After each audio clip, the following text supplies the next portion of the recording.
Hello, everybody. Welcome to my blurry cam stream. Today I thought we'd try something. Messing around. Let me fix that real quick. Let's do that. And then that. And crystal clarity or something close to it. Hello, and welcome back, folks. Happy... Man, I almost said Monday. I might have even said Monday already. Happy Wednesday to you. I'm trapped in the past. Not having a stream on Monday kind of threw me off, but we are here now. We are back. So welcome in. I hope you had a lovely weekend, a lovely extended weekend, perhaps a reflective MLK day. And I'm glad that you're with me today so we can do a little bit of the old classic Ask an Author Anything, where I will be here to answer your questions about books, writing, publishing, anything in that realm. Please do ask. Seth Word, my friend, it's good to see you. Welcome back. How you been, buddy? Thank you for stopping by. I see Get Off My Lawn guy also coming in. Hello. All the OGs showing up. How y'all doing? We had a good weekend here. I was actually out of town over in Austin, checking out the city. That was a lot of fun. And apparently now there's a massive storm blowing down, and it's going to be rain and sleet and ice and unsafe road conditions, so I will be staying here for some time. Joe asked, have I read A Song of Ice and Fire? I have. I've read all the books. Really enjoyed them. I think they're very good. And I hope we get the finale soon. Should be, 2 more books, I think? Maybe 3? But I'm excited. I would love to read them. I take it, Joe, since you've asked the question, that you have as well. How did you like them? So, if you haven't been here... well, sorry, I was going to say something else, but you said, what do I think of the Jurassic Park novels? My man, I feel like I planted you in the audience. I love the Jurassic Park novels. Lost World and Jurassic Park, not in that order. Incredible books. Really fun. I don't know why I waited so long to read them, but they totally opened me up to a whole new genre of book. The whole like tech thriller kind of vibe, or thrillers as a whole. Love them. Absolutely love them. What about you, Am? Ghost, you haven't been here in about a week? Well, I'm glad you're back, my guy. Good to see you. I hope you've been doing well in that time. You picked a good week to miss because we missed a couple streams last week. But we're back in the saddle now and gonna get to it. Seth Word, you said, where am I on my TBR? My to be read pile? Good question. I am currently reading, I think, 4 books at once. Don't take that as like, oh, he's so, authorial. He reads a bunch of books at once and blah, blah, blah. I am very slow at reading, and I'm just working through them, but I'm currently almost done with 4 books at once, so it's going to be lovely. It's been a long time since I finished reading a book, but I'm going to knock out like 4 in a row. So those will be my first 4 of 2026, and I have 20 on my to-be-read list that I'd like to get through. Primitive War. I have read that as well, my friend. If you're into the Jurassic Park type books, Primitive War is a good one. They're making a movie for it. I don't remember the release date. Probably this year if I had to guess. But I'm hoping it's going to be good. Jonathan, what's up, my guy? You said it's been a while. You've been super busy with school. I hope it's going good. I hope it's been good busy. But welcome back in, man. Good to see you. I hope you've been doing well. Sung Moon, good to see you as well. You said it's been so long since you watched. Oh my god. It's all good. Look, Sung Moon, you're a constant regular. We're glad to have you. Hope it's not too chilly up there for you. That guy, 205, says, what do you do for work? I'm an author, my friend. I write full-time and sell books to make a living. At least I try. Some months, some years better than others, but yeah, that is the job.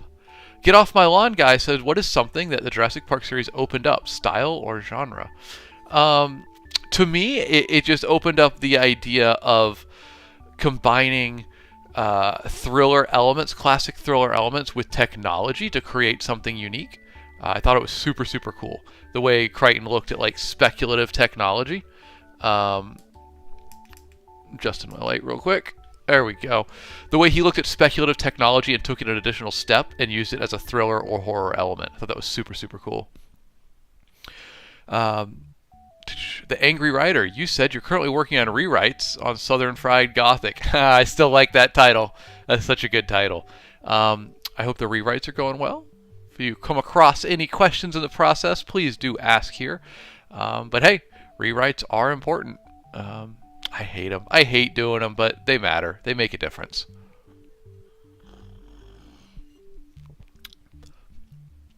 Who's that? Graytastic said, am I an author? I am.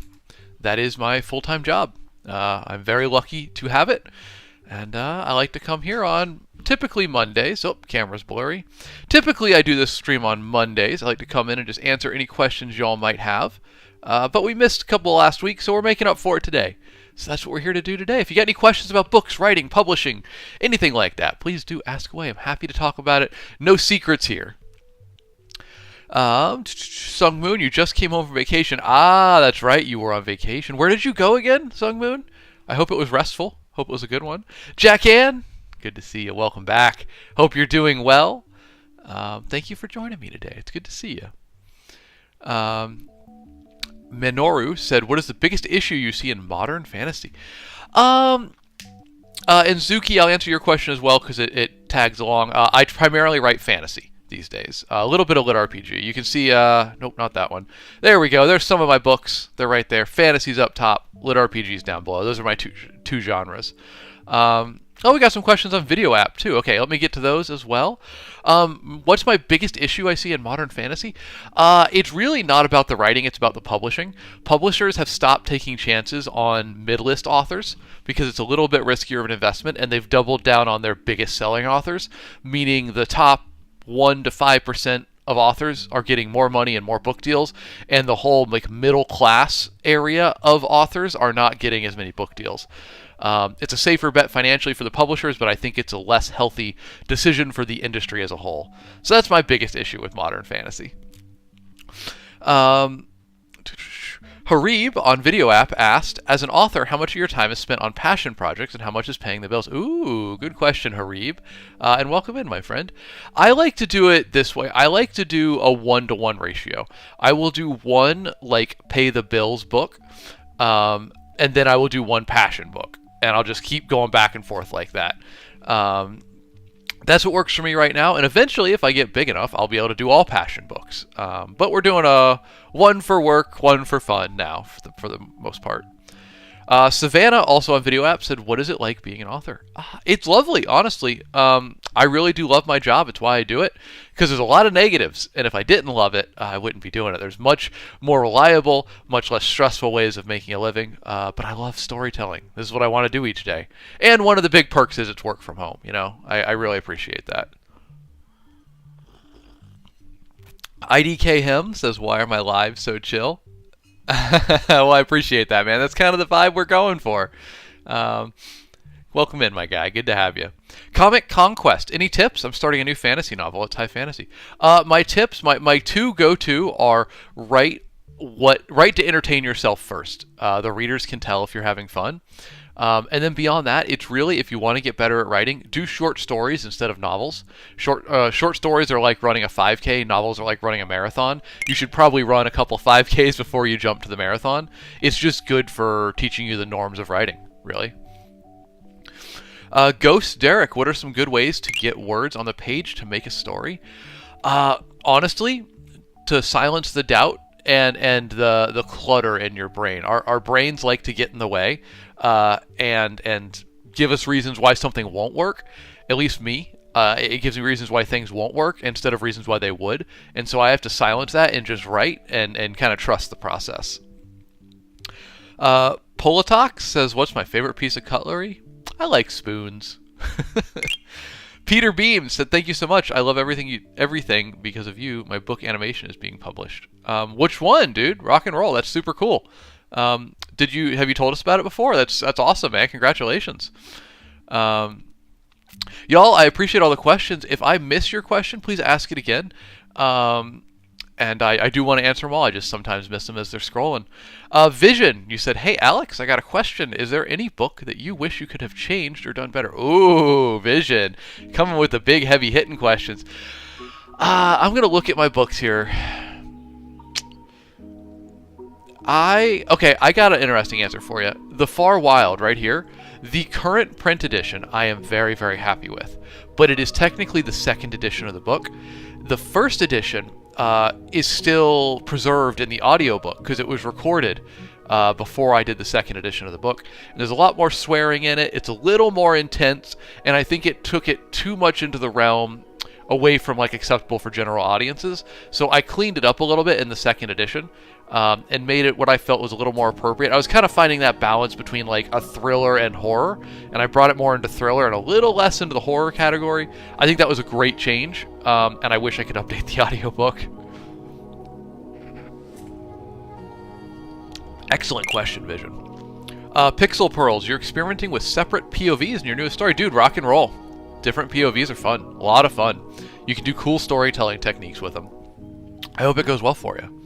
Zachariah said, I'm not sure why I can't get into third-person books. First person's the only way I get invested. Hey, some folks are like that. It's a reading preference. Some folks just like first person. Nothing wrong with it. I think I'm a third-person guy myself, but primarily when writing. When reading, read anything. Doesn't really matter too much. Get off my lawn, guy. Your favorite piece of cutlery is the niche aspect of a pickle fork. Good answer. Viran2, do I play any board or card games? I played Magic the Gathering big for many, many years, and I still play it off and on. If I mean, that's probably entirely expected. And I play a bit of D&D. Plenty of board games, just kind of fun ones. Nothing crazy. No Warhammer or anything like that. Bob, you said you missed the live. You hope all is well. Well, my friend, we're live now. So glad to have you. Welcome in, buddy. Good to see you. Discombobulated said, I need some advice on how to get my cinematic idea from my mind to paper.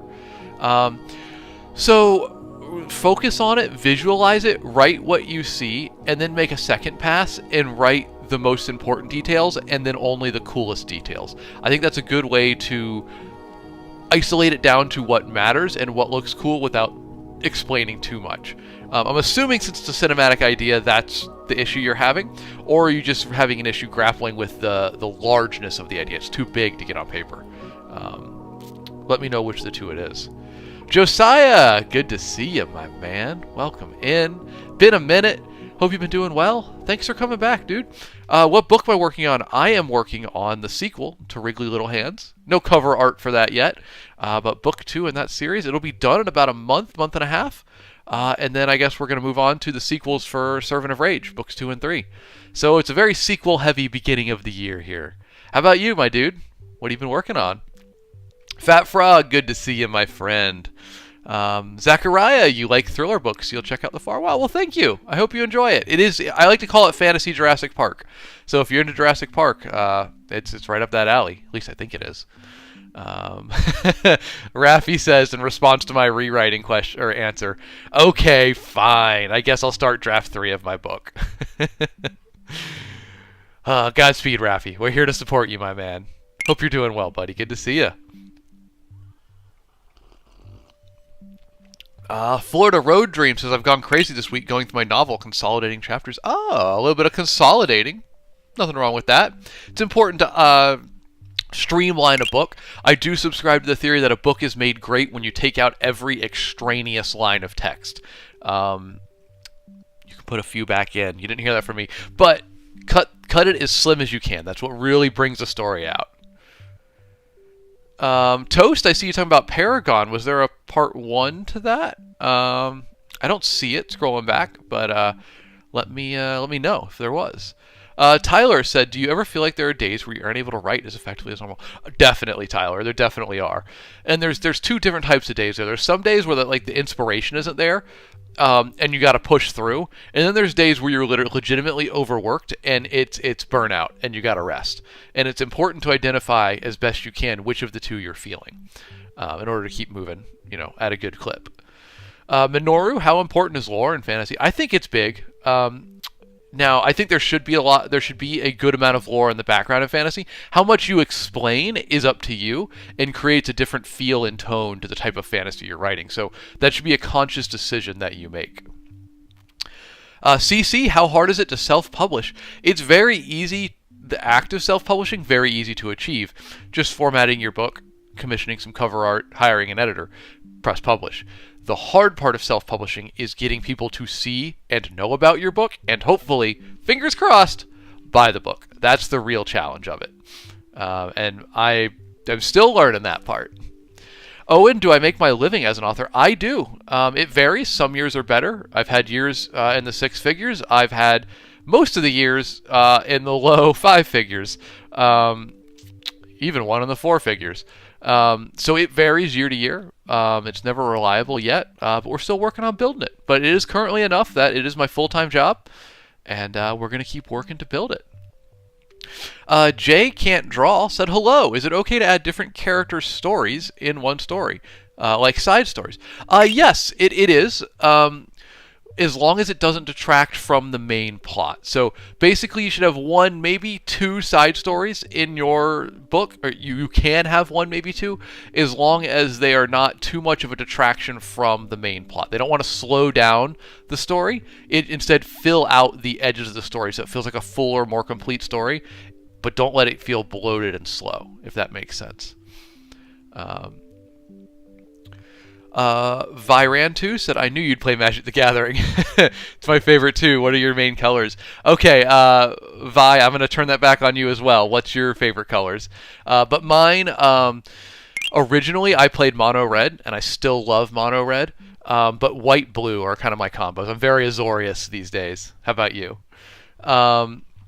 Someone asked, what books have I written? Here's some of them, my book ones at least. Fantasy up top, Lit RPG down below, and all these are linked in my bio, and they're available pretty much anywhere books are sold, as ebooks, paperbacks, and audiobooks. So please check them out. Johnny, you said you love my lives. You can't wait to buy Wrigley. Well, thank you, my man. I appreciate that. Feel free to grab a copy. I hope you enjoy. I'm working on book 2 now, so it's a good time to get into it. And for those that don't know, if you want to try out my writing, but don't want to spend any money just yet, well, this novella, which is a prequel to Wriggly Little Hands, is available for free if you join my newsletter or my Discord. Both are linked in my bio. You'll get this novella and this one, a prequel to Servant of Rage, for free as well. Call them an appetizers for my writing if you want.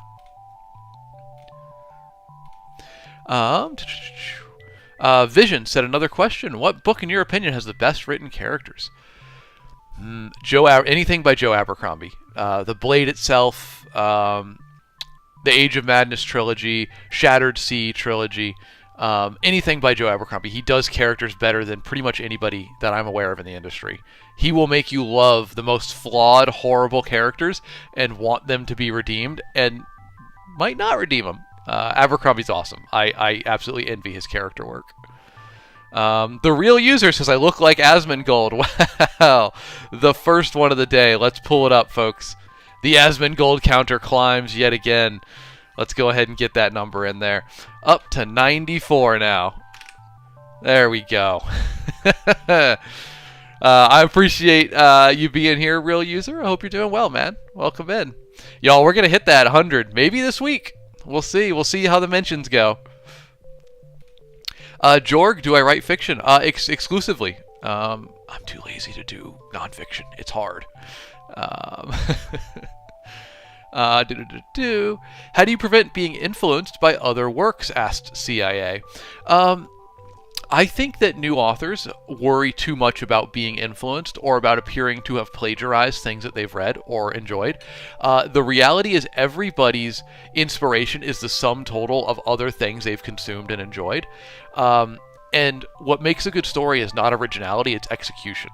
So it's totally fine to be inspired, even influenced by the things that you enjoy, as long as you just don't, word for word or plot beat for plot beat copy them.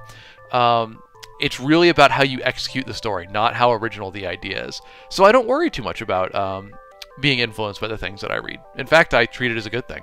I allow it to show me what I'm excited about and what I'm passionate about writing. Aaron Davis, have you read Dungeon Crawler Carl? I have. It's a fun book by a great guy. Matt's a real good author and a cool dude. Very happy for his success. And he was no small part of an inspiration in me doing Wriggly Little Hands, which is fantasy instead of lit RPG. But I do know Matt has a copy of it, and I hope he has enjoyed it. Lestro, welcome back. You said, when I'm writing, do I know the end already?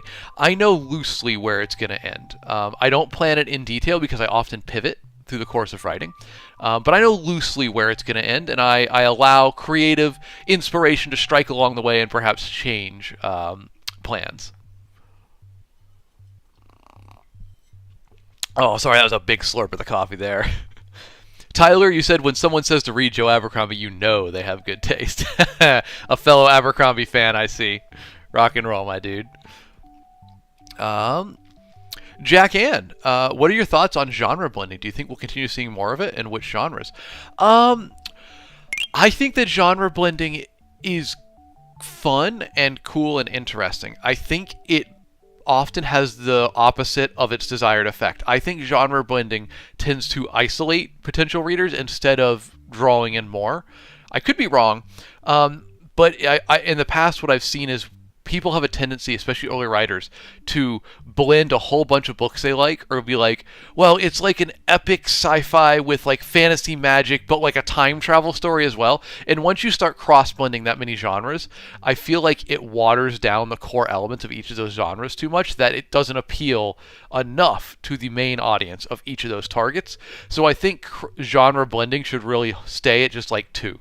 Like, make it a time traveling fantasy story, or make it a sci-fi with magic. Like, don't do more than those two, because I think you start to lose the potency of the genres if you blend too many. And do I think we'll see more? I think romantasy is still climbing, and I would consider romantasy a combination of romance and fantasy. I know it's a spectrum. You could argue it's really just fantasy with a fully developed romance story, or you could argue it's romance in a fantasy world. I think it's a blend of romance and fantasy, personally, and I think it's still on the rise. I don't think that candle's burned out yet. Brat asked, what's my favorite book? Here, let's pull up the back bookshelf. Behind me, we have my bookshelf, and up top, my finger can't get there because of the camera, but at the very top row are my favorite books. I have a series of favorites, but I'm going to go ahead, and since we've already shouted it out, I'm going to say Jurassic Park. That is definitely one of my all-time favorites. Love Jurassic Park and The Lost World. What about you, Brat? What's your favorite book? Melvin, what do I use to make my maps? I use Incarnate. I'll put it in chat for you. It is an online map maker. There we go. Let's see. The Absolutist. I'm writing a medieval world at war book. Fun setting for me. I always love that setting. I hope it goes well for you, man. You got more plot details than that you want to share? What's the interesting part? Give us a little hook in there. Maurice Mario said, "Why do I like books?" Well, so like when you're watching like Netflix or something, and you find like a new genre of TV show that you really enjoy, and you like binge the heck out of it, and then you find a new one, and then maybe a new one, but then the well kind of runs dry, and there's like no more of that specific thing that you really like. I find that books allow you to just continue finding more of the specific thing you like, because there's just so many out there, and it's so easy, particularly for people like me that like fantasy, which making a fantasy TV show often requires a big budget, a lot of time, special effects. Not for books. So I find that there are more of the stories that I like in whatever specific niche I'm following in books than in TV shows. I'll watch TV shows and stuff and movies about it too, but that well runs dry quickly. For books, they're faster to produce. They can be crazy. They don't need big special effects budgets, and there's just more cool stories there. So hey, it's where I get my stories. Simple as that, really.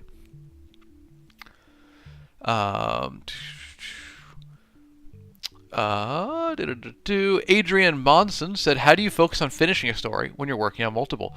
So I try not to work on multiple stories at once. It slows me down personally. Some folks are good at working on 2, maybe 3. I wouldn't advise that. It's really just about how you work, what's your process. So I focus on finishing one by not letting myself start the next thing until the one I'm working on is done. But I have a one-track mind, so I'm very first chapter, second chapter, third chapter. When it comes to you personally, you just have to experiment a little and find out what works for you. Some folks are better at switching between 1 or 2 stories as the passion takes them. But no matter what style you're doing, what technique, the reality is at some point you got to just buckle down and make sure you finish the story, because you learn a lot from finishing stories, and you hinder your development as a writer if you are always starting new stories and not finishing them. That's part of the reason I say to write short stories instead of full-length novels, because short stories easier to finish, and you get to get that benefit of learning how to finish a story without having to write an entire novel.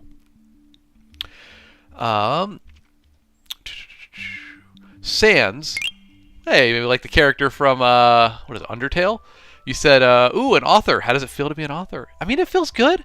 I'm excited. I love the creative and the passion, the inventive part of the job. I dislike how unreliable it is, the instability of income, how dependent I am on sales. But you know what? It's literally the only job that I wouldn't take any other job over this. I mean, maybe if you threw like 7 figures at me, but this is the job that I love the most. I can't imagine doing a different job. Jack Ann, if you could have dinner with 3 Lord of the Rings characters to base a story on, who would they be? Oh, boy. Y'all, I'm going to go with Beorn, who would absolutely be horrible dinner conversation, but would probably bring great food. Gimli, or one of the dwarves from The Hobbit. Maybe Gloin, and then one of the hobbits. I think that would be a great dinner party, personally. Dwarves just there for the vibes, man. I feel like they party hard. Big Al, the photographer, what's up, buddy? You said you started to write your first homebrew, and now it becomes more and more of a world than a setting. How can I prevent myself from wandering off in stories and get too many loose threads?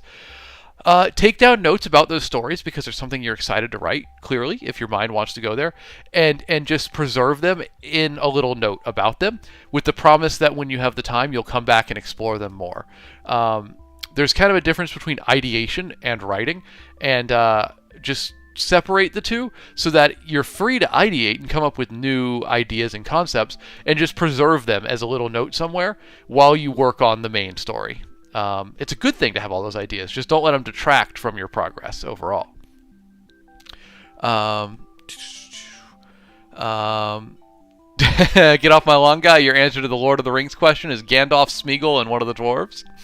Fair enough. Jack Ann, I'll need your answer on that too. I want to know what you're thinking. CC Kai, how important is it to have a fully fledged world before starting the story? Not important at all. It's entirely up to you. You can invent the story. You can invent the world around the story as you write, or you can invent the world first and then come up with a story to go in it. It's really personal preference. Both forms work, and I advise trying both and seeing what works more naturally for you. A lot of things are like that with being an author and creatively writing, is to figure out what process works for you, because there's no one right answer for anything. Ooh, Shadow. Love this question. Let me get a sip of coffee, because this will be a good answer here. Okay, you said, how do you make good foreshadowing? I think good foreshadowing happens in 3 parts. Part 1, you mention the thing that you're foreshadowing. You mention a clue to it overtly, very obviously. You're planting the seed in the reader's mind. Step 2, you bring back that mention again, but very subtly. Not enough that the inattentive reader will completely gloss it over and think it was a random detail. Part 3, you execute on whatever it is you're foreshadowing. I like this method because what it does is the first step makes it really obvious to attentive readers and plants the seed for inattentive readers. The second step makes it reinforces the idea to attentive readers and doesn't really reinforce the idea to inattentive readers. The third step executes on it. And so your people that thought it was coming, that paid attention and really picked up the clues, are like, haha, I'm smart. I knew that twist was coming. The clues were all there. And then the inattentive readers are going to go, oh, I didn't see that coming. What a great plot twist. That's so fun. And it kind of serves both types of both areas of your audience. I think the important thing about foreshadowing is making it satisfying and just letting the readers know it's coming. So this serves both the inattentive and attentive reader. Because some folks like to pry into the details and predict what's coming. Others just want to read the story and be taken along by it. This serves both sides of that coin. Thomas Love said, is it true writing too much makes you bald? Hey, man, I could be the argument for that. I wasn't bald when I started writing. Do I use vision boards or visuals to help write? Sometimes I will pull pictures of celebrities or characters from TV shows that I like that I want to use as future character inspiration. That's really all I do. I've also recently made a couple like image boards for settings for one of my stories, but that's purely for fun. I primarily don't use them, but that's just my process. It's whatever works for you, whatever keeps you inspired. 3-1 Cookies and Coffee said, I have 3 10-minute meetings with agents in March. Any suggestions to make sure I catch them? Oh, interesting. You go into like a convention or something, Cookies? What I would advise with agents is don't try too hard to like stand out and win their attention. Pitch your idea in an elevator pitch format. So you're going to want like a 2-sentence pitch for your story that has a great hook and tells them what to expect in the story. But pitch it naturally. Pitch it, show that you're excited about it. But there's a lot of pressure people feel when pitching to agents, and they do too much. I think come in with a good 2-sentence pitch for your story, and then be ready to answer additional questions about it. And also bring in comp titles, other books that you think are similar creatively to your book that have sold recently and been, noteworthy. Look at for further stuff on this. Look into how to write a good query letter. Do that and practice it a few times, and then bring out this little pitch and comp titles from what you include in your query letter. That would be a good way to practice getting ready to talk with agents. And good luck. Fingers crossed for you. Bo on Video App asked, have you ever struggled with coming up with a good ending for any of your books? I don't think so. I mean, I think my endings are good. You guys let me know. Shout out. They're all linked in my bio if you want to read any of them. You can see them here. But no, I like to think by the time my story is hurtling towards its end, I kind of know where it's going, and I often find satisfying things to include aside from just the main ending. So it's never been a struggle for me, really. I struggle in other areas. And also, Kaigon on Video App said, when did you start to write full-time, and what was your first creation that you're truly proud of? I started to write full-time as an author under my own name in 2018. I was a ghostwriter before that for a while, and I was doing that full-time. My first thing that I'm really, really proud of is probably Nova Online. It's my first book, and it's my best-selling. And a lot of people have resonated with it and had a ton of fun with it, so I'm very proud of that. Sorry, guys, if I missed your questions, please do ask again. I want to get them all. There's just a lot, and I ramble too much sometimes. Millie, good to see you. You said good news. Your dog gave birth to 6 puppies. Well, congrats. Hope you find good homes for them all. But that's adorable. Enjoy them while you have them. That's lovely. Welcome in, Millie. Good to see you. Shadow asked, how do I come up with character design and their personality? I often do it, I either have a really strong design in my head based on some fictional character or like actor or something that I enjoy, and I build their personality out from there, or on the opposite end, sometimes I come up with a unique personality that I really like, and I let that shape what the character looks like. You can kind of start in either end and work towards the middle, basically. But again, it's just one of those things where you do what works for you. And for me, either starting with a unique personality and having that define the character, or picking a strong inspiration like Jeff Goldblum and then designing the character around that. Dag asked, what genres am I writing? I write fantasy. These are up here. And I write Flit RPG down below. But those are my 2 main genres, and if you want to check out any of those, they are linked in my bio, and they're available pretty much anywhere books are sold, in ebook, audiobook, and paperback. And signed copies are available from my 2 local bookstores as well.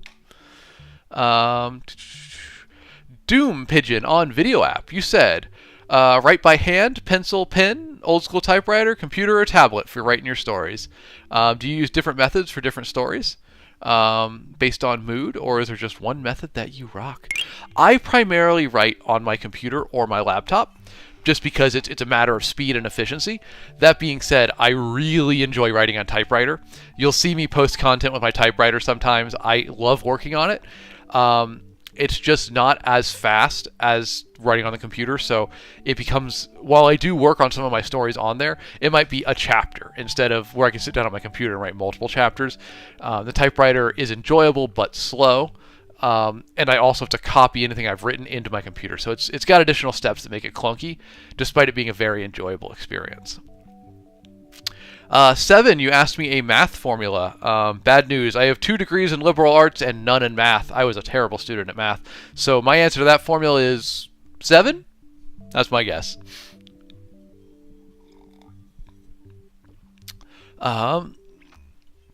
Absolutionist. Ooh, I like this. You said, or absolutist.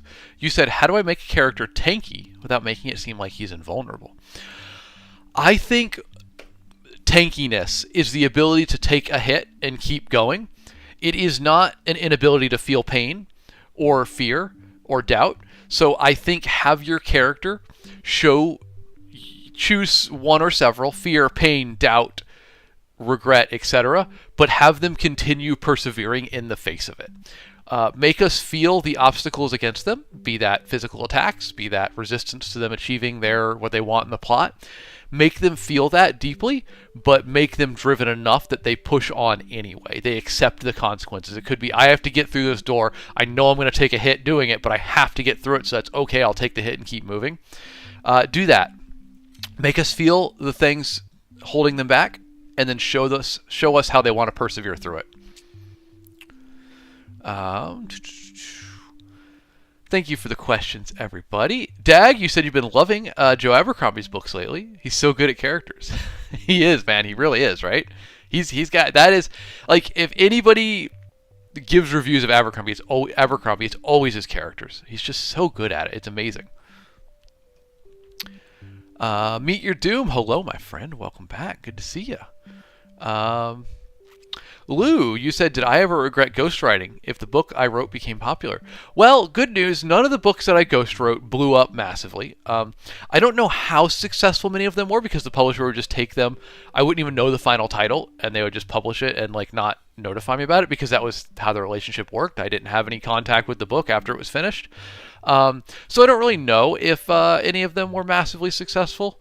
I certainly know at the time I was ghostwriting, no books blew up that had the same plot that I had written. So I didn't have to cross that bridge, but I think while I would regret that my name wasn't attached to it, I would be glad that I did the writing portion well enough that people got excited, you know? Mike Ryan's Here For You says, what's your favorite part of the writing process? The physical writing, the line to line, moment to moment, sentence to sentence writing.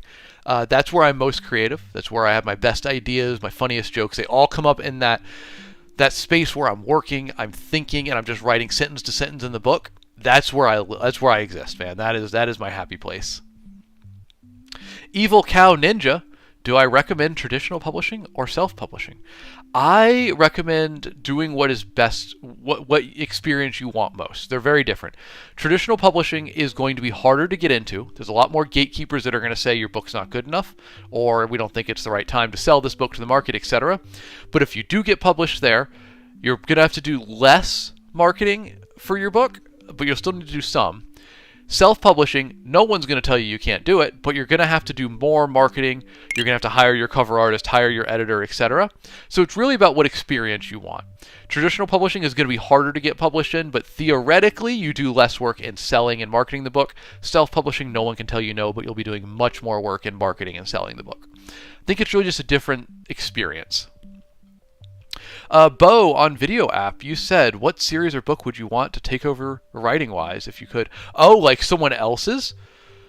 Oh, probably none. I don't think I want to take over any. I tried an experiment with writing. I do writing practice sometimes, and I was writing down a chapter of somebody else's book because I wanted to think of it sentence by sentence the way they did. And I thought I might be able to gain some insight into their thought process. And I really hated it. My brain works in a specific way when I'm writing, and to rewrite another author's writing in the exact same way they did sentence by sentence shows you how their brain was working, and it was so different than how mine works when I'm writing that it was just a complete like butting of heads, and it just felt wrong. Like I did it for one chapter, like 2,000 words, and I was like, never again. That was miserable. I hated it. So I wouldn't want to take over someone else's story. It would be very. I don't think it would be a good experience for me creatively. Taylor, you said, can we get signed copies? Yeah, Taylor, so if you go to my bio, I am now selling signed copies of Wriggly Little Hands through my 2 local bookstores. So not only can you get signed copies of that book, you can also support local independent bookstores. Shout out to, hey, wait, let's see. Shout out to Books by the Bay. That's one of the stores it's in right there, down in LaPorte, Texas. And then the other store I'm selling at is Brazos Bookstore in downtown Houston. Both independent bookstores, both good folks. Feel free to buy your signed copies through there. Al Benurik said, hi, I wanted to become an author too, but I know nothing about it and wanted to ask if you have tips. Al, I say you don't need to know anything to become an author. All you need to do is sit down, have something you're excited to write, and write it. Let it guide you from there. I think writing is something you can really navigate into on your own. I think it's one of the beautiful things about it. So just try that. Sit down with a story you're excited to write, a scene, a chapter you're excited to write, and just write it and let the writing carry you. I think you can really make good progress that way. Ryan Wilson asked, do I like Game of Thrones? Yeah, the books and the TV show. I mean, aside from how the TV show ended, but the books are incredible. The TV show was incredible for a time. I think it's great writing. Get off my lawn guy, you said, not consistent enough in the amount I write, but when you drop into that zone and the words just come, that's your favorite part of writing, I think you're answering. It's nice, right? Sorry, weird noise outside. Trying to decide if that was through my headset or the world outside. I agree with you, get off my lawn guy. Lumineer on Video App said, what were your most viewed or read works? Right now, Warden, right down here, is my best-selling book, and it's a completed trilogy, so there's 2 more books in that trilogy. That's my bestseller. Wriggly Little Hands is coming for it. This book came out in 2018. This one came out in 2025, so big age gap there, but Wriggly Little Hands is catching up to it, but this is still my bestseller. Sea Dog Lifts says, why do I look like Asmongold? Well, folks, you know what that means. The Asmongold counter goes up again. There we are, 95 references. I'm telling you, we're creeping up to 10. Hey, welcome in, my guy. Welcome in. Good to have you. Let's see.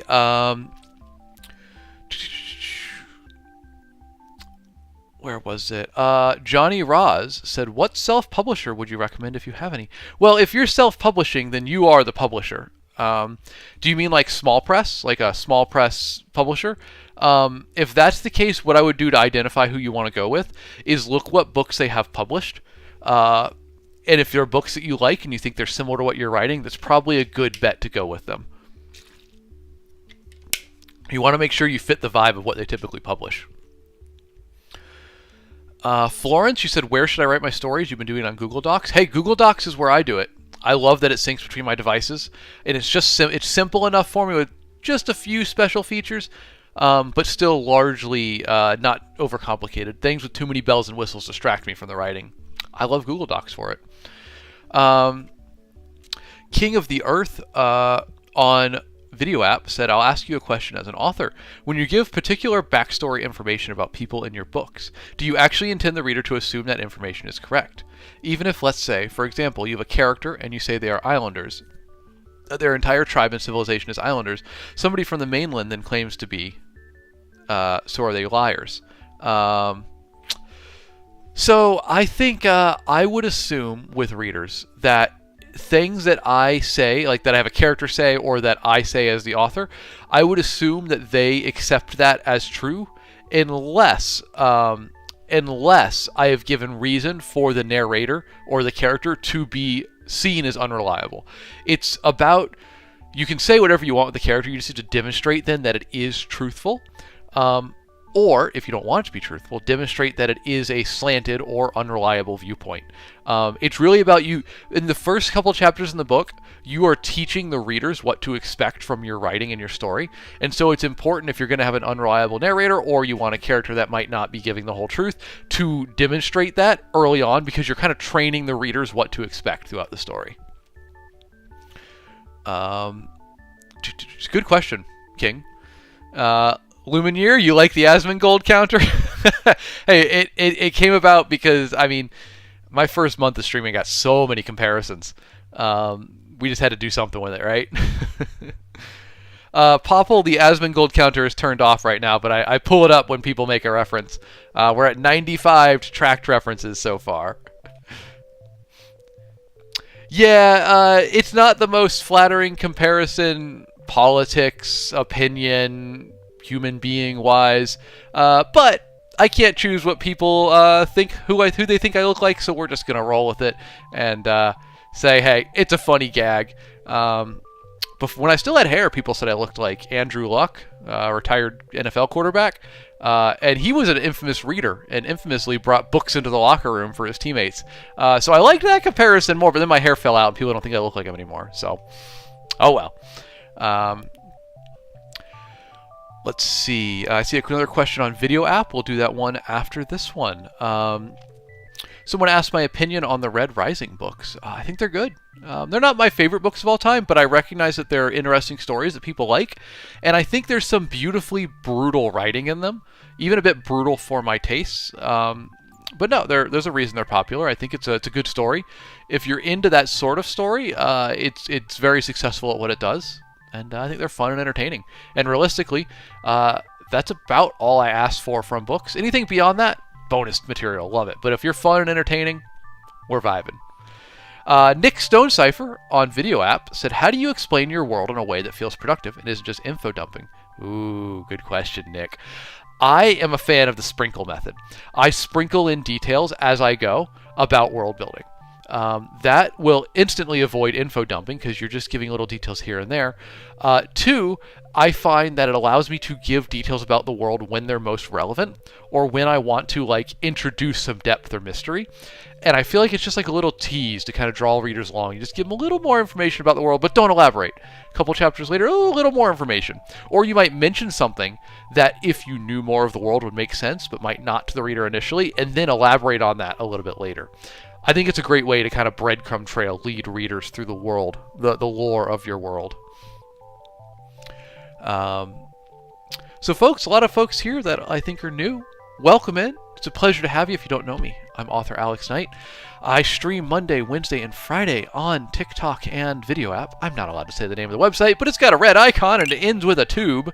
You can find all my stuff there or on TikTok. And if you're interested in my books, they're right here. They're all linked in my bio on every site. You can find them all as ebooks, paperbacks, and audiobooks. Fantasy is here. Lit RPG is down below. And these are my book ones. A lot of these have sequels. So if you want to support me or the stream, I appreciate you checking them out. Those do keep me afloat. So thank you very much. All right, let's see a few more questions here. Lumineer on Video App. Have you tried promoting your works through Shorts, Reels, or TikTok? Or at least had artists make fan-made comics about it? I have tried a bit of promotion that way. It's been moderately successful. I'm bad at social media. I don't enjoy promotion, so I'm sure someone who's better at those things would do a better job than me. For now, I'm experimenting and trying to find ways to make it work. This stream works pretty well for it, but realistically, a large part of my process right now is hoping the books find their people through the algorithm on the books on the website where they're sold, and just kind of shouting about them from time to time. But like I said, I'm bad at promotion.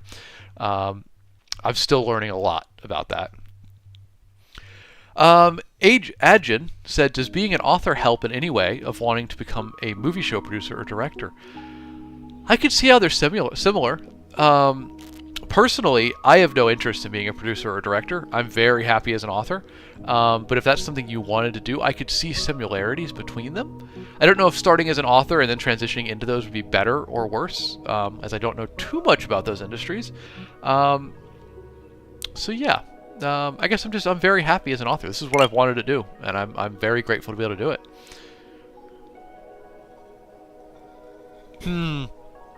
Jonathan Beard, you said I do look like Andrew Luck, especially with a hat on. Yeah, when I had hair, we had the same hair and the same beard. It was very funny. Ivanovic, you said opinions on Stephen King books. I respect him immensely. I don't like his endings often. I love his setup. I love the adventure portion of his books. I think the endings don't always land for me, but I respect more than anything the man's work ethic. He is an absolute role model of just write those books and get them out there, man. He is a machine, and I love it. Thank you for the follows, by the way, everybody. I am seeing those come in, and I appreciate you. I really do. Who's my favorite world building? Asks the Seth Word. Brandon Sanderson's obviously very good. I'm going to go with Terry Pratchett. Terry Pratchett's a huge world-building inspiration for me, so I'm going to go with him. I love his books. If you can't tell from the art of my newest book, I'm very much pivoting in that direction, and he was a huge inspiration for that. Do I take any inspiration from manga? I don't read much, but I think in 2026 I want to attempt reading my first one. I've read some graphic novels, so it's an area to explore into. Cool Hand Luke, what do you need to do to be named an author? I think of myself as a comedian, but I don't have... I think there's a part 2 here, but I don't see it. But to be an author, all you have to do is have a finished work. Doesn't have to be published, in my opinion. I don't think there's any value in gatekeeping the term author. Authors write stories. That's really all it is. I'm lucky enough to be a full-time author. It is what I do full-time. You know, it's my main job. It is my job. But yeah, I think authors write and finish stories. That's all it is, really. Lumineer on Video App, you said, any of your work that you're very mostly proud of? I love Wriggly Little Hands. This book was a revelation for me. Here, I'll pull it up bigger. Absolute revelation for me. Writing it was scary and weird, and I didn't know if it was going to make any sense, if anyone was going to like it, and it absolutely took off. And it was the happiest I've ever been writing, and I want to write more like that. And I'm doing the sequel now and loving it. So definitely that one.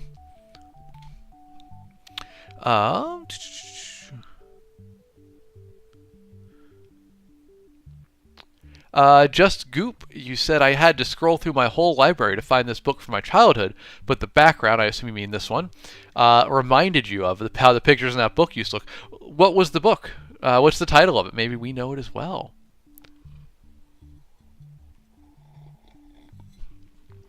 Kaya, how do you overcome writer's block? So I have a process for this. Writer's block is two things, typically. I think it's either overwork, it's burnout, it's tiredness, or it's just a creative block. If it's overwork and tiredness, that's the more serious of the two. That one, you need to just take time off, rest, don't think about the story, don't make yourself work, rest and recover, and then come back to it fresh. That's the more serious of the two. I think it's the more difficult one to solve. The second and more common aspect, I think, is just the brain doesn't want to kickstart into the creative mode. And I think for that, what you need to do, set a timer for 5, maybe 10 minutes. And while that timer is running, you have to be hands-on keyboard writing in the world of your story. Don't worry about if it's good, if it's bad, if it makes sense, but just for 5 to 10 minutes until that timer stops, hands-on keyboard writing in the world of your story. When that timer ends, you might throw away all of that writing. And by throw away, I mean put in a different folder, never throw away writing. You might come back and want it later. But you might decide at the end of that timer you don't want any of that writing. It was terrible and it's not going to go in your story. Totally fine. But what I find is by forcing myself just to write and not worry about if it's good or not for that 5-10 minutes, it kickstarts the creative process in my brain and it gets me going. That's how I get through writer's block when it's not writer's block because of overwork. Give that a try. Let me know if it works for you. If it doesn't come back, we can troubleshoot another solution.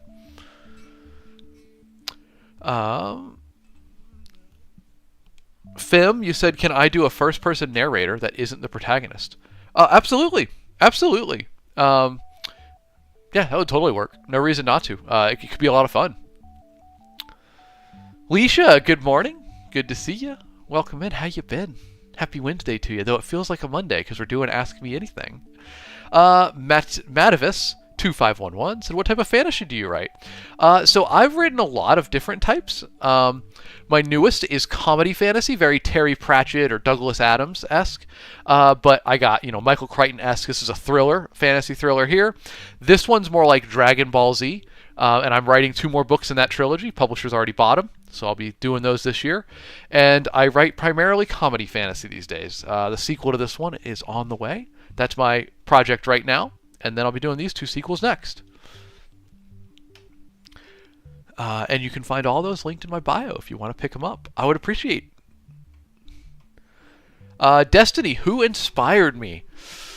Growing up, I read a lot of Terry Pratchett, a lot of Douglas Adams, Joe Abercrombie, Michael Crichton, and Tracy Weiss and Margaret Hickman. I believe I said those right. Sometimes I confuse their last names. Maybe it's Margaret Weiss and Tracy Hickman. I'm not sure. The 2 wonderful authors who wrote the Dragonlance Chronicles. Those were kind of my biggest inspirations back in the day.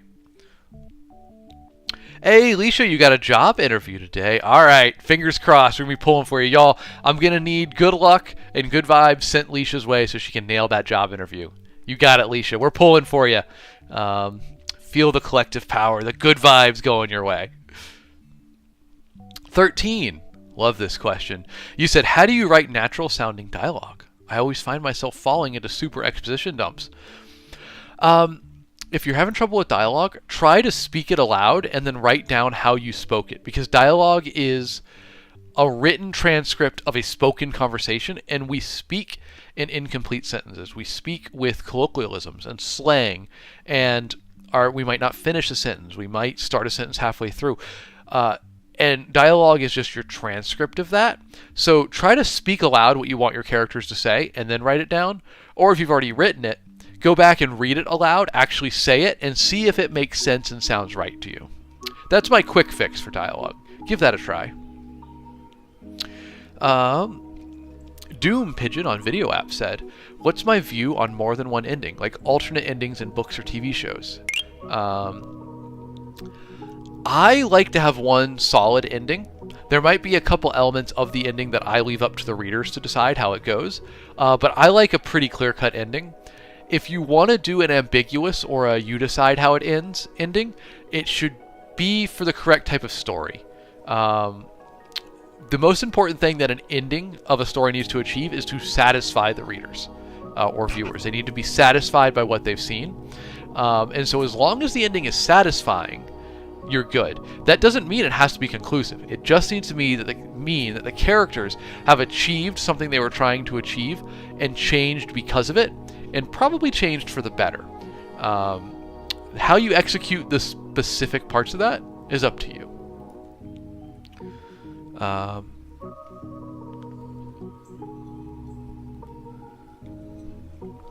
Dag, you like how Joe Abercrombie is evolving the setting of his main trilogy? Well, main series. It's 3 trilogies now, right? It is very cool. He's for those who don't know, Joe Abercrombie with The Blade itself, his first trilogy, was very medieval fantasy, and his world has had like an industrial revolution since then. And as more books come out, we're following technology advance through the ages. It's very cool. Ming Yu said, do you use deep words in your books? I try to avoid using too big of vocabulary. What does it say in the rest of your name, Ming Yu? It says Dongyi? Dongyi? I know a little bit of Hangul, but I'm still learning a lot. So I could read it, but I couldn't tell you what it means. Either way, you said, do you use deep words in your books? I think the intent of a story is to relate to its audience and to explain at the level of the audience. So I don't think that really big, complex words should be used frequently. You can use one here and there, but on the whole, if you hit your readers with a word they don't know, it's going to pull them out of the story or trip up their flow a little bit. So I try not to hit them with it too often. My intent for my commercial fiction, my stuff that I call it popcorn fiction, it's supposed to be fun to read. It's not, the next great American novel. My intent is to entertain the audience, not teach them big vocabulary words. That being said, I can't help throwing in one or two here or there. Cube, what's an action that I love describing? in my books. Example: sleeping, figure skating, cooking. I don't know. Running, probably. I like running a lot, sprinting specifically, so I like to come up with new ways to describe that, I think, if I had to pick one. I love ice skating. I play hockey. But I've not had anybody ice skate in my books yet. Not a lot of opportunities for that in medieval fantasy fiction. Inu Kwan said, is head hopping in a chapter okay or not? It's okay if it is done well and not too frequent. Or if it's done with intention. Basically, anything you want to do in a book is okay to do as long as it's executed well and there's a reason for it. For example, we keep coming back to him today, but Joe Abercrombie has famously a couple chapters during big battle scenes where he will follow a character in the battle until they get killed, and then it will head hop to the person that killed them, and then follow them until they get killed, and then back, and then on and on and on, and it'll work its way across an entire battlefield, so you get perspectives from both sides, people commanding, people in the front ranks, people running away. It's very interesting. There's an intent of that to show you the large scope of the battle and everybody involved in it. That's why it's okay, because it's intentional. So you can do whatever you really want in writing, just make sure it's intentional. Ty Croc on Video App said, Lord of the Rings, do you like them? Have you read them? Yes, and yes. I love Lord of the Rings. I'm rereading Fellowship right now. I play Lord of the Rings online. I'm a massive Lord of the Rings fan. Tolkien was an incredible author, and I don't think we can really write like he did in this day and age, and I appreciate the beauty of his language and the time it takes, and I don't know, it's just a really different type of writing, and it's a really different story to enjoy. I'm a massive fan. ZNZ said, favorite book? I have several, but I'm going to go with, I entered Jurassic Park earlier. I'm going to stick with Jurassic Park for today. What about you? Burke Katana said, do you need to get an education to be an author? Absolutely not. One of my favorite things about being an author is you can become the best author in the world simply by reading books and writing stories. It really is that simple. Reading will subconsciously teach you the elements of a good story, as long as you're reading good stories, and then you'll reproduce those as you write and learn how to do them the more you write. So I really think all you need to be an author is to read widely and write a lot of short stories and then eventually novels. I really think that's the process to get there.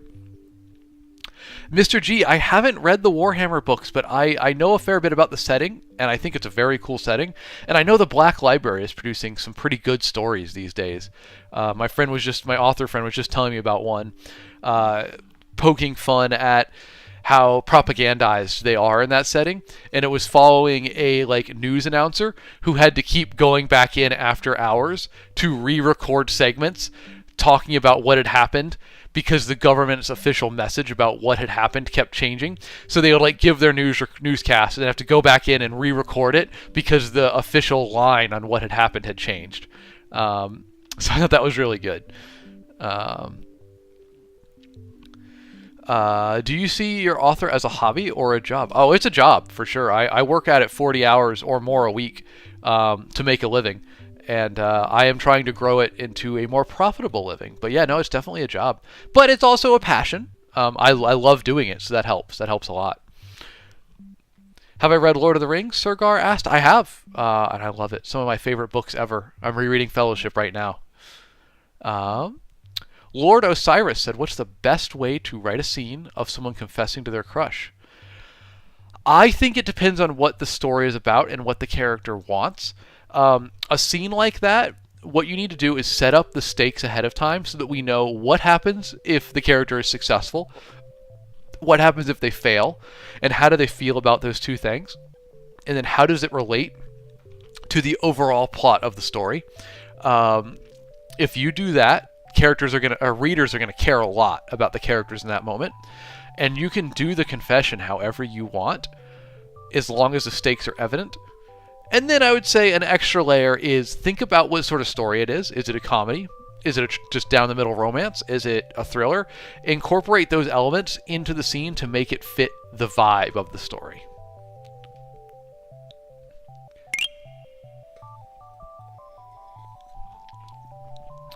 Thank you for the follows, folks. I appreciate you, and thank you for being here. As a reminder, I will be streaming again on Friday where we will be doing our Fantasy Map Friday format. We're going to make fantasy maps like these on stream, live. It's going to be a lot of fun. I'm stoked to get back to it. But that will be for Friday. Today, we're doing AMA. Jacob, well, I like this question. You said, how do you make the jump from world building to short stories? Pick an aspect of the world building that you are most excited about. Perhaps something that happened in history, or something that you're not sure how it ends. Pick something that you're really excited about and turn it into a short story. Basically, just write yourself through that event, whether you know the ending or not. Write yourself through the events of it. As long as you're excited about it and it's fun to you, I think the story will come.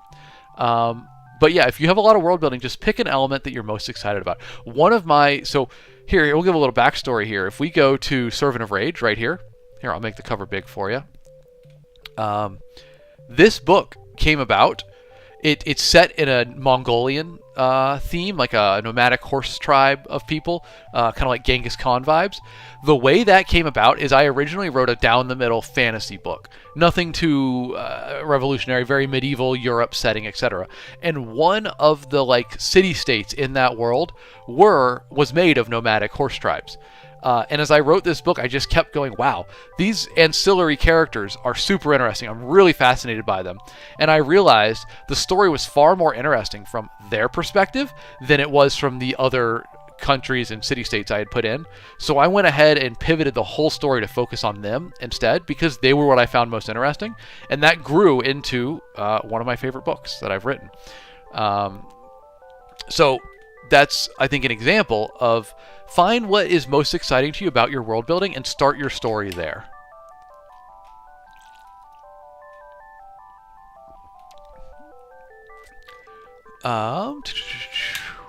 Mr. Riskit, you said I remind you of Asmongold. Well, my friend, here it is. We got to bring it back. We got our third reference for the day. The Asmongold counter climbs again. Welcome in, my friend. It's good to have you. Hope you're doing well, and thank you for being here. Dag, did I listen to Dan Carlin? Only 2 or 3 times for, what is that one? What's that series called? Wrath of the Khans. I've only listened to Wrath of the Khans 2 or 3 times. I love Dan Carlin. I'm currently working through his series on Alexander the Great.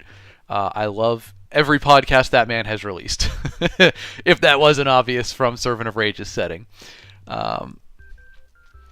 Dag, it sounds like you do too, my guy. Rock on. No username said, I saw that you're a fantasy author. I want to ask what race, like elves, do you use the most?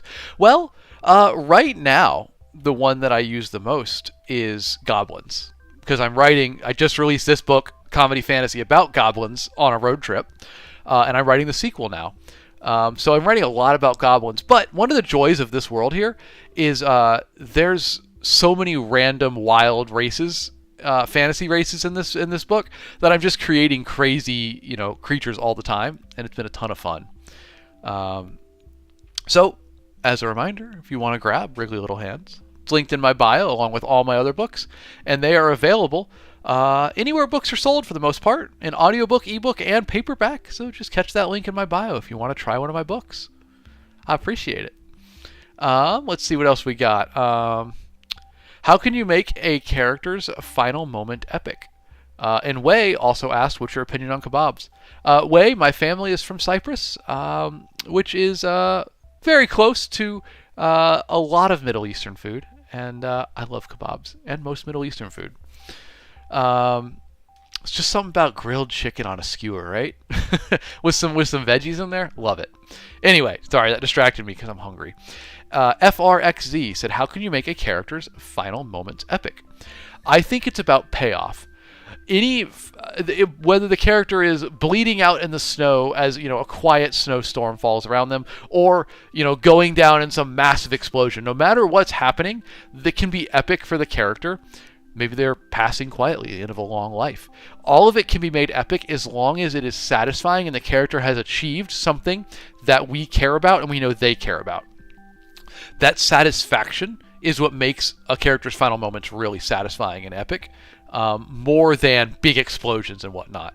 Obviously, if you want to throw in big explosions, I'm not going to complain. But at the core of all that, through the fire and the flames and the drama, it's about a character having a completed arc and achieving something they set out to achieve. And they might have even realized they care more about achieving that than they do surviving the story. That's part of making it a really satisfying ending. Gazan on Video App said, what inspired you to be an author? I read a lot of books growing up. I was an only child. I had a lot of time alone reading, and I loved the stories, and just one day decided, hey, I could write these, right? I could, instead of having to find more stories to read, I could just write my own. That's kind of where it started. Haven't stopped since. Kurdsel said, why be an author when we have ChatGPT? Because ChatGPT doesn't write good books, and ChatGPT cannot recreate the artistic or emotional or satisfying elements of human expression. ChatGPT isn't a living thing that lives and has memories and has a unique, distinct voice sculpted by its experiences. Storytelling is the oldest human profession. We've been telling stories since we first sat down around a campfire. I am honored to take part in that tradition, and I think there's a reason we've been doing it forever. We love it at its core. And what makes storytelling great is not crazy stories, crazy elements, big plot twists. It's the voice and the perspective of the person telling the story, and I don't think ChatGPT can recreate that. Malung, you said, what's your most famous book? I don't know if you could say any of my books are famous. They've all sold a couple thousand copies to, I mean, Warden's probably in the tens of thousands now, but nothing massive in the grand scheme of things. I'm a very small fry author. But Warden's probably my most popular book, followed up by Wriggly Little Hands. Those are the two that have been doing the best for me. So yeah. LS86713 said, have you written a scene with dark adult subject matter? If so, how hard is it mentally? Do you mean like smut, or do you mean like graphic violence? Because let's grab the cover here. Servant of Rage is like Dragon Ball Z inspired, kind of, and there's a lot of intense fight scenes, and it's more of a dark fantasy than anything. So there's some pretty rough gore and fight scenes in there. So that probably qualifies. If you're talking like smut, I have not written much of that. I used to ghostwrite closed door romances back in the day. But it's not that hard mentally, but it can wear on you after a time. I think it's important to balance it out with positivity if you notice it affecting you negatively.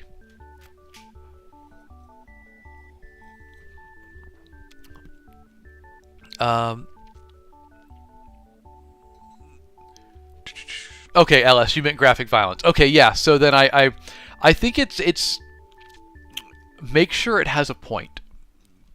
Make sure it has a point. For reference, I'm gonna give this a very spoiler-free answer here. There is an author that I enjoy. One of his characters is tortured by having a hot poker pressed into his eyeball. It's very hard to read, but it's not just done for the shock value. It's done because it's a very important part of sculpting that character and who they become. And I think that that's a great example of, if you're going to do a dark, heavy, extreme topic, there needs to be a reason for it, and it needs to have purpose. Otherwise, it just feels indulgently sadistic. It should be done with reason, and that gives it a reason to be in the story, at risk of repeating myself, basically.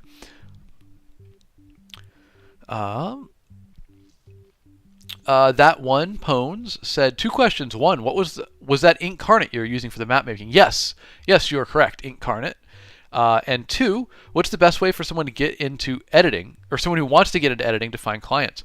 That one, for this one, if you want to get into editing, I would say start by offering services for free. To authors, beginning authors, people writing on web novel sites, etc., to build essentially a portfolio. Perhaps you offer services for free in exchange for their honest feedback on how you did, and the ability to publish that as part of your portfolio. And I would start building a portfolio like that, so that you have a references you can point to. And just the more you edit and the more you become known, the more you will work your way into communities and start to meet authors or people in need of your services. That's how I would do it. It's always going to be hard, but I think perseverance and dedication will get you there. Just don't rush the process. Accept that it's going to take longer than you might want it to, and just keep working at it. I think that's really the key to a lot of things. Um, Bracty in Richmond said, I write very short books, less than 10,000 words. I finished book 1. You're working on book 2. Do I have any advice? Keep doing what you enjoy, I suppose. I think it's a little too general for you to give me me to give you much advice, but keep doing what you enjoy. I think very short books, or if it's under 10,000 words, I would even call it a short story. Maybe a novelette. I think it's a great place to be. It's a really good way to practice writing. So it's going to improve your writing quickly. What I would say is if you're writing stuff of that length, look into short story contests. Writers and Illustrators of the Future is a very good short story contest that runs quarterly. All reputable short story contests will be free to enter. And if you're writing stuff around 10,000 words, that's the perfect length for those sort of contests. So I think a good step for you to be to submit to those contests and see if you can win a few accolades through that. Saw Guy Neil said, you thought I was Asmongold. Y'all, another one. The counter climbs yet again. There we go. 97. Oh, man, I thought we were going to hit 100 this week. We might hit it today. Welcome in, my friend. Ito Player, what is my opinion on 1984 and Animal Farm? They're good books. They're chilling books. I wish they weren't so accurate. I think that sums it up right there, man. I wish that they weren't so relevant. Hey, Poisoned Apple Tea, welcome in. Good to see you. Do you prefer I call you that, or do you prefer I call you by your new name, Baum? Let me know. But I know you as Poison Apple, which you were when you joined. It's good to see you. Hope you're doing well. Welcome back in. Miko, you said, I'm too scared to kill my characters for the plot to improve. Well, you don't have to... Oh, Dag, you're going to miss your bus? No worries, my guy. Pleasure to meet you, Dag. Good to have you. Have a good day, my dude. Hope to catch you on the next one. Catch that bus. Miko, you said, I'm too scared to kill my characters for the plot to improve. So people... There's this idea that killing characters is like something you have to do. I think you shouldn't do it unless there's a good reason for it. It's not just going to make your story better to kill characters. You need to have a reason for it to happen. And it's also playing with fire a little bit in that you're going to make readers not happy with you. So you need to do it very, very intentionally. So it's okay if you don't really want to kill off your characters. That being said, it's a useful tool to have in your arsenal. So I would practice it, maybe with a couple characters you like a little less, that you're not too attached to, and see if over the course of a couple stories, you can work your way up to killing off a character you really like. That being said, I think it's a nice tool to have in your arsenal. It's not essential. There's a bit of a misconception that that's the most powerful thing you can do is kill a beloved character. And it is when done with intention and purpose, not just for shock value.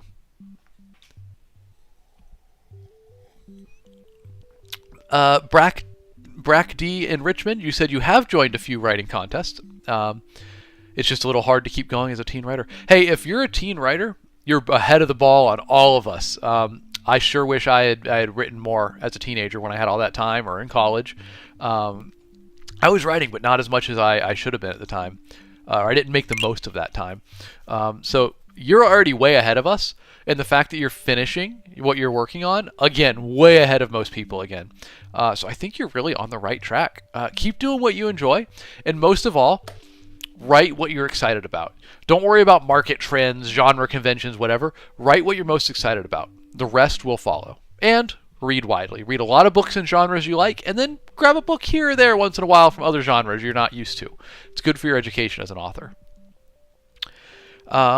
William Breyer Morrison said hello on Video Apple. Hello, my friend. Welcome in. Happy Wednesday to you. I hope you're doing well. Thank you for joining me. All right, folks. Well, I need to go and get to my work today. I got some writing to do.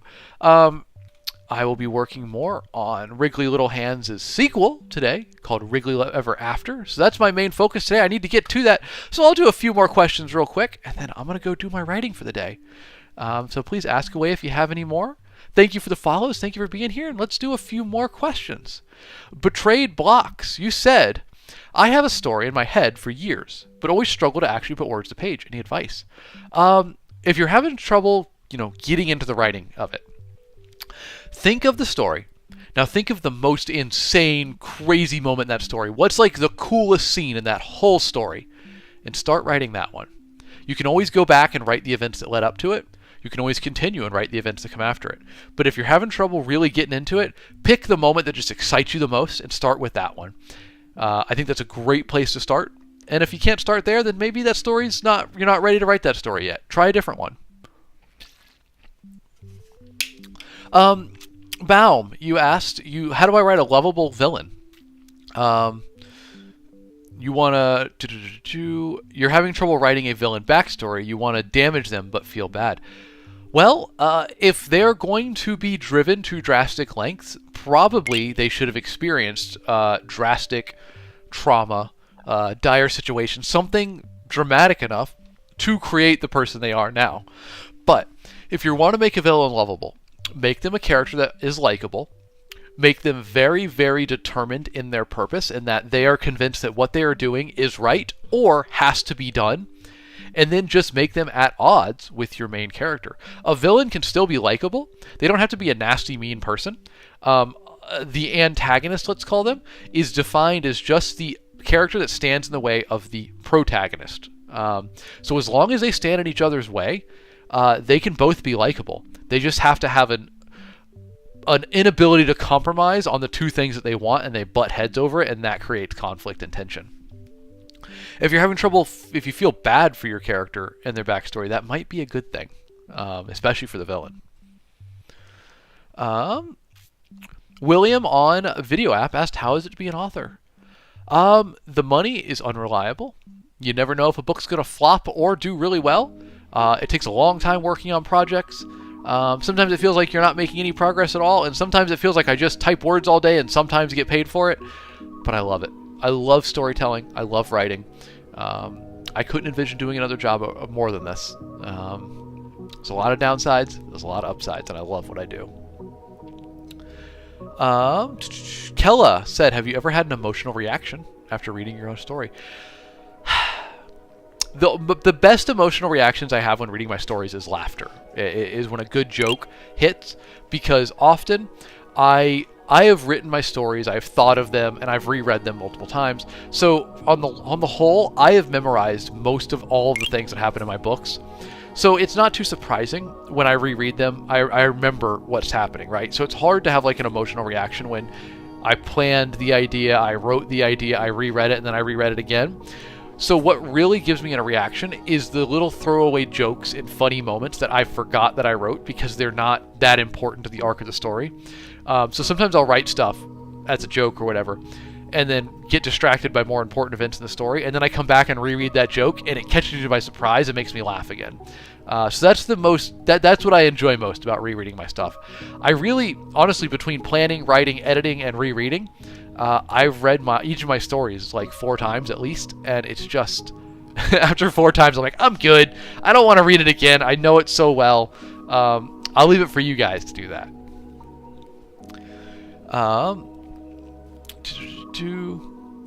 In a league support, the Asmongold counter goes up again. I did see that comment. I just didn't have time to reply to it.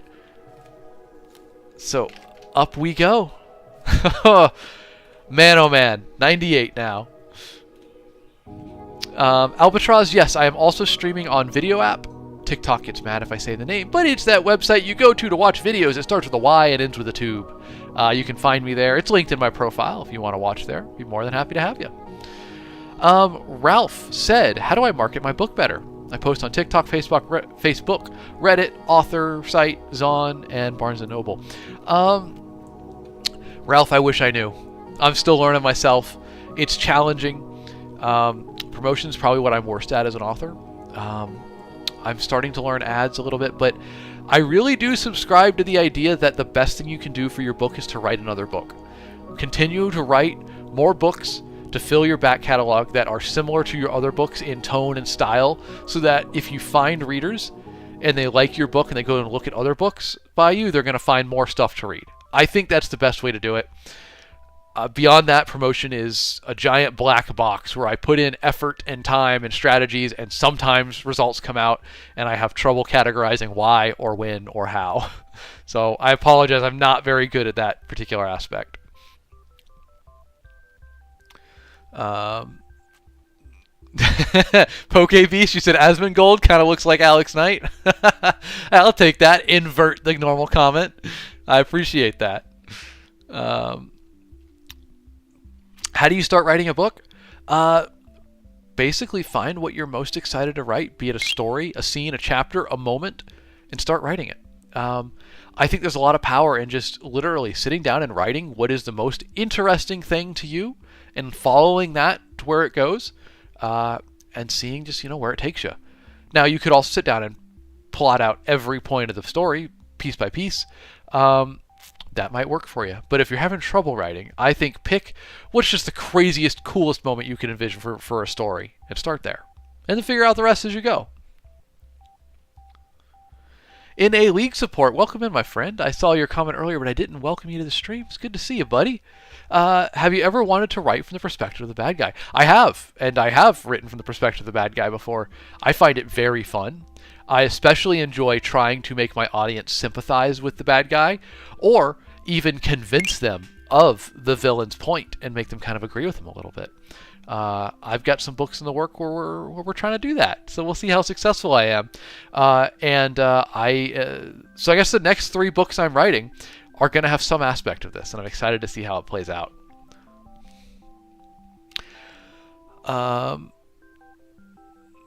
Oh, Baum, thank you. That is a very nice comment. You said, you inspire a lot of us to write. Any amount is more than we had yesterday. Well, thank you, Baum. You're way too kind.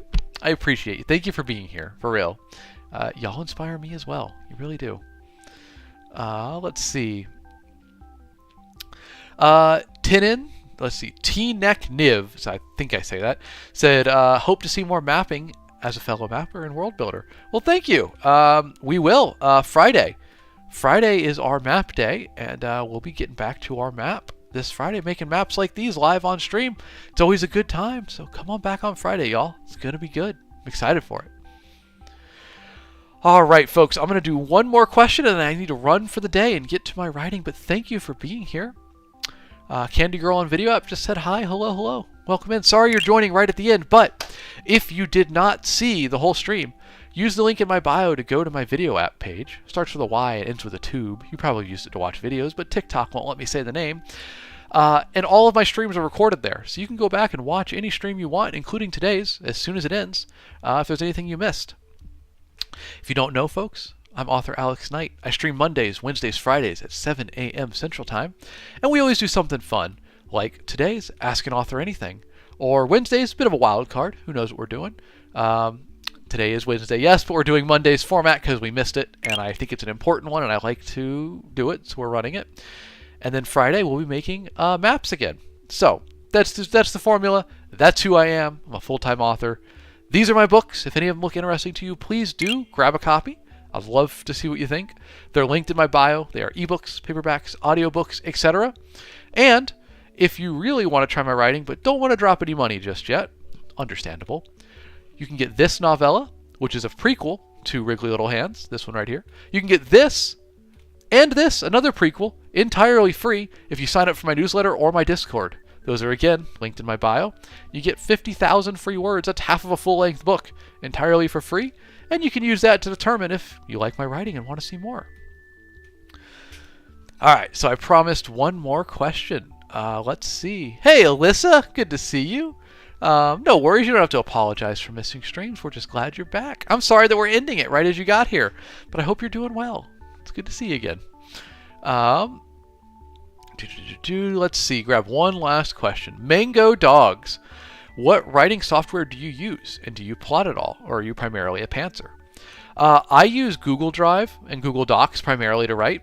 Like I've said, it syncs between all my devices, which I really enjoy, and it's the right level of complexity for me. It's simple enough to let me focus on the writing, but has enough bells and whistles to let me do more complicated things if I want. But it's not so complex as like Scrivener or something like that. So I use Google Docs, and do I plot at all? So, excuse me, I do plot. I call it a skeleton outline. I try to do basically a sentence describing what happens in each chapter of the story, and then maybe 2 to 3 bullet points elaborating on it, and that's all. That's all I let myself do, because I find my best moments come my best ideas come in the moment. So I want to not lock down too many details before I get to the actual act of writing. And if I plot every detail ahead of time, I tend to come up with better ideas as I'm writing that then breaks what I had planned to happen later on. So I do a little bit of plotting, but I don't lock anything down for certain. That being said, I think there's a lot of value in pantsing, as you call it, gardening, writing as you go. And I'm trying to do that more. So we're going to see if I can do that. We're experimenting. I know that plotting every detail doesn't work for me. I know that kind of plotting half the details and then figuring it out as I go works for me. I want to see if fully making it up as I write goes for me. So yeah. All right, we'll take Skyrim Knight. I'll take your question. I'll take that one. I don't want you to miss it. So go ahead and ask. And while we wait for that, I'll answer Ross's question. How do you create a story in your mind? You don't have to do it in your mind. You can do it written down on paper. But what I do primarily is I think of a fun concept. So for instance, Wriggly Little Hands, my newest book. I wanted to write a fantasy comedy road trip story because I love like Planes, Trains, and Automobiles, Griswold Family Vacation. I love those classic road trip comedies. I wanted to do my own.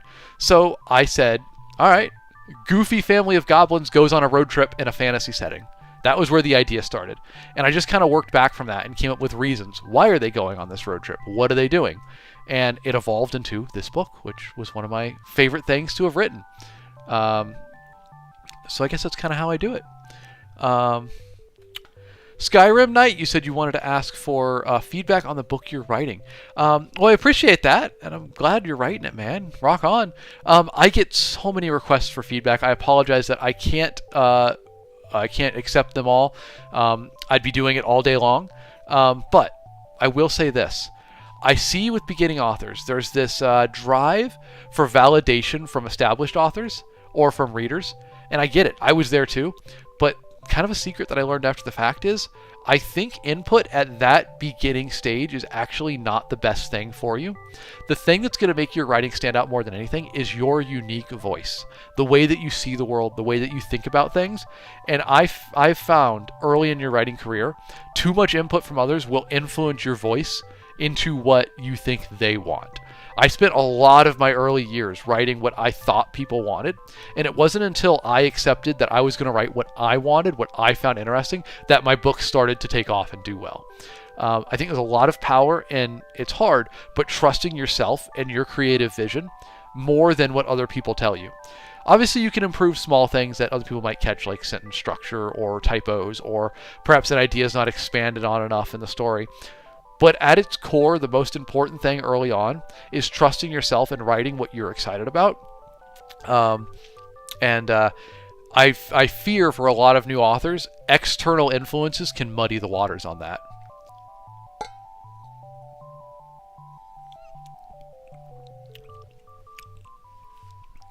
All right. Well, thank you, everybody. I apologize to Jake Hartman and Sarah Paint on Video app that I'm wrapping up right as you're joining. But as you know, the streams are recorded. They're all accessible on my Video app page. If you want to go back and watch them, please do. Let me go ahead and take the text off screen since we're wrapping up here. There we go. Y'all, thank you for joining me today. I hope the advice helped.